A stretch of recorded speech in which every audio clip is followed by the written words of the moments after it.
এটা ছিল গতকালের ভিডিও। পরশুদিন সারা রাত বৃষ্টি হওয়ার পর ভোরের দিকে বৃষ্টিটা একটু কমেছিল।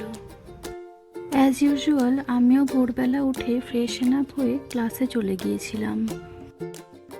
বাড়িতে ফিরে ফ্রেশ হয়ে ব্রেকফাস্ট করে আমি চিকেনের প্রিপারেশন শুরু করে দিয়েছিলাম। ব্রেকফাস্টে আমি খেয়েছিলাম দই ওটস আর একটু আম নিয়ে নিয়েছিলাম সাথে।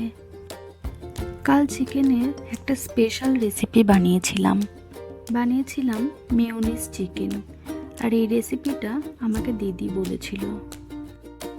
মেয়োনিজ চিকেন বানানোর জন্য চিকেনের পিসগুলোকে ছোট ছোট করে কেটে তাতে পরিমাণ মতো নুন দিয়ে আর আদা রসুন কাঁচা লঙ্কা দিয়ে একটা পেস্ট তৈরি করে তাতে মাখিয়ে রেখেছিলাম।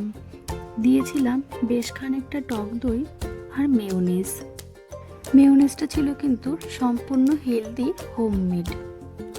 চিকেনটা 1 আওয়ার মতো ম্যারিনেট করে রেখেছিলাম। তারপর কড়াইতে সামান্য বাটার দিয়ে ডুমো ডুমো করে কেটে রাখা পেঁয়াজগুলো শ্যালো ফ্রাই করে নিয়েছিলাম।